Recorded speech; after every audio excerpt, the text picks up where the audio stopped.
Over the years, there's been a huge surge in the popularity in sports-based anime and manga. Some amazing, some not so good.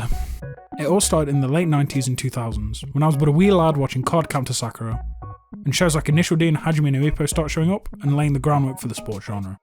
Years pass, more and more new series join them, reaching a critical mass in the early to mid 2010s, with shows getting anime such as Free, Kuroko no Basket, Yuri on Ice, and Haikyuu, getting ridiculously popular in both native and Western audiences in a big way. Now don't get me wrong, I like these other sports shows. They're fun to watch, and I can get behind anything competitive in nature, to be honest. Even if their fans can be the most insufferable humans on the planet. Well, maybe only second to K-pop stans actually. But one that's always stood head and shoulders above the rest in my eyes is Ping Pong The Animation. Ping Pong is an original manga by author Taiyu Matsumoto, and its anime is directed by Masaki Yuasa, who you probably know from other works such as The Tatami Galaxy, Isaac-kun, and Devilman Crybaby. It follows the story of two friends, Makoto Smile Tsukimoto and Hoshino Pekko Yutaka, and their experiences playing ping pong in high school. Along with a wide cast of interesting, deep supporting characters from other schools, we see how they grow and change not only as players and competitors, but as people too. All of these great characters and stories are backed up by such an interesting and experimental art style, and my favourite original soundtrack in all of anime. All of that put together is what really gets me with the show and why it's so different from other sports anime. Now, what makes it so different from other sports anime? I'm gonna get to that, man. Fucking chill out, yeah? Something that stands out to me in comparison to other sports anime though, is that the show doesn't really treat you like a little baby dumbass. I'll explain what I mean by that. In 99% of sports anime, you're following a character finding the sport and learning more about it and growing from being a beginner. This way the show can not only let you grow to like the characters over time, but also learn the sport with them. Because of this, everything is explained in baby terms as you would to a beginner in a sport, but Ping Pong leapfrogs this whole situation. By the time you meet Ping Pong's cast, they've all been playing for years, some of their whole lives, so they wouldn't talk about the game in a dumbed down way like that a beginner would. It allows the characters to talk like actual humans who use terms and technicalities of the sport they've spent their lives playing. I'm not saying the formal sports anime handle this as a bad thing, it's good and it's a way to let you grow to like the characters and learn stuff about the sport.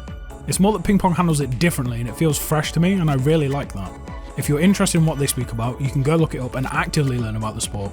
With that, I feel like it gives these characters a much more grounded and human feel to them. But this isn't the only way Ping Pong strays from the norm of sports anime, and that's because Ping Pong The Animation isn't really a sports anime in the first place. It's almost purely an emotional coming-of-age story, using ping pong as its vehicle to move these characters along. Whether you're a fan of the sports genre or not, it's an unconventional anime as a whole, not just within the sports genre, and it's a worthy viewing no matter your take on the sports anime genre as a whole. I also want to give a quick shout out to the opening. That shit fucking slaps. The song is an absolute banger, and the art for it is sick, so kudos on that. At this point, I'm going to start straight into slight spoiler territory. We're going to break down some of my favourite parts of the show, so if you haven't watched it, but this much has got you interested, please just go watch it and then come back. Then you can see if you agree with what I have to say after here. If you want to hear why I like the show so much, or my conclusion on it, go to the timestamp on the screen now and there won't be any spoilers there. Or just say I'm a fucking dumbass or some shit, I don't fucking know. So back to what's so weird about this anime, and we'll start with the art and animation. This is normally where I see the first complaints about not wanting to watch this show. I mean, yeah, the art style's kind of different from other anime, and it's a bit jarring to start with, I'll give you that much.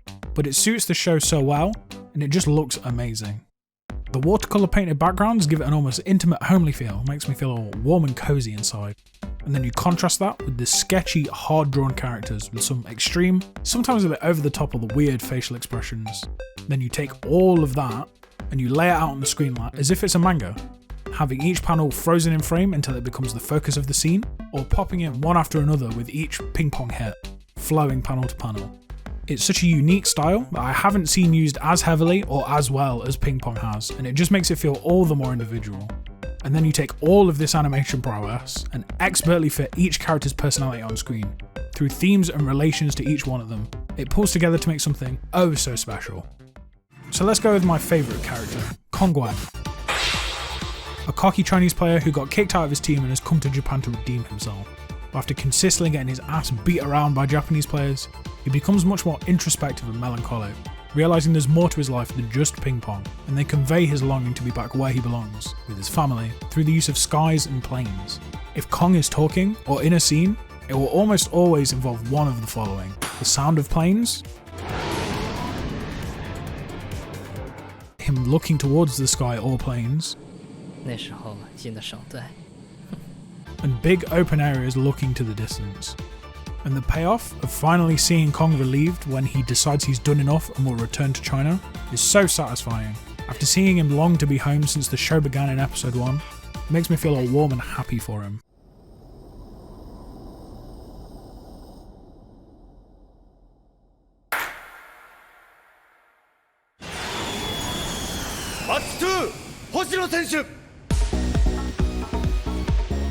Now another character with a standout animation theme is Kazumoriuchi, the quiet, secluded, reigning champion of Japanese ping pong, who carries the weight of his school, his family, on his shoulders every day, and you can see that weight take its toll through his animation. Whilst normally drawn standing tall and proud of what he achieves, once it comes time for his matches, he can be found solitary in a toilet cubicle, spending his time trapped with the weight of what he carries with him on a daily basis. But get him in front of a ping pong table, and he transforms into a terrifying purple dragon of ping pong, every strike coated in the purple lightning spat straight from the dragon's mouth, dominating the table like the ruler of Japanese ping pong he is, animated as he engulfs the table as a larger-than-life being, full of confidence and pride, and you can see that fear being driven into his opponents in these moments. At first, it can be hard to appreciate the animation, and I've seen so many people turned off by it, like I said before. But I think once you see the characters for what they are, and see the story develop, the art really works with the show so well. Either that or you still hate it and think I'm some pretentious moron, which is kind of fair to be honest. Next is the original soundtrack. Oh baby, what a soundtrack it is. On occasion, just the visuals and the soundtrack combined have made me shed a tear. I mean hell, even when I'm listening to it on Spotify, I get a bit weepy. But it's not just a sad OST. Some of the songs are hype as shit too, and they fucking slap.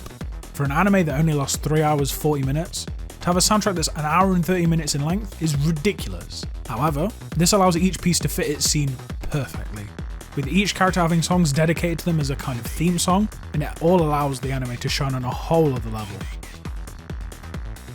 After having his cheeks thoroughly clapped, we hear Kong's soundtrack theme, My Home China. This is probably one of my favourite themes in the whole show by a long shot.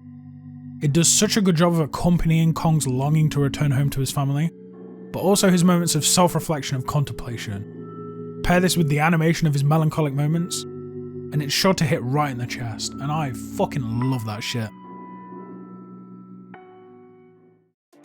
But not only does Kong have a great emotional song, his theme for when he's playing ping pong, when he beats the shit out of Pekko, might be one of my favourites in the show too.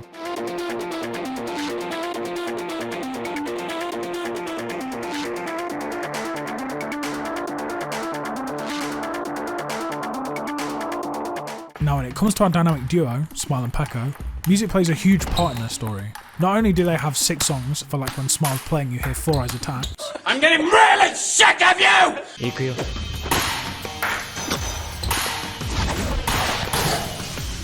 Also, the daily downtime songs, like A Day of Pekko, suit their scenes so well. However, from the beginning of the show, you can hear Smile humming some kind of tune, even from the first episode. Pekko even comments on it saying it sounds kinda weird. 何それモンスターラボいやその歌変少しな You hear Smile humming it in every situation where he talks about his hero of ping pong and justice. When he's playing ping pong, when he's by himself, and he's waiting to be saved by his hero of ping pong and justice. That song turns out to be the song used for when Smile and Pekko play in the finals, which is aptly called just Pekko, Smile's god of ping pong and justice. おいドラゴンおめえに教えてやんよ卓球っつうのはなめたくそ楽しいんだぜおいら飛べるピカピカ見えるピンピン動くインパルス走る永久記憶不滅飛ばすぜドラゴン反応反射音速高速 And it's not just main character themes. Songs dotted throughout the show are just amazing. you've got Butterfly Joe for the old ping pong teacher Joe Koizumi. Or during the whole Christmas scene, there's Sweet Pain playing, which still brings a tear to my eye just by listening. It's absolutely beautiful, and it fits the mood of the scene so well. There is a point that always sends shivers up my spine though without fail. When Kensuke Yoshio uses actual ping pong sounds in 2 of the songs and scenes, it really has such an amazing build-up effect, and it feels like the show is part of the soundtrack, and it feels so good.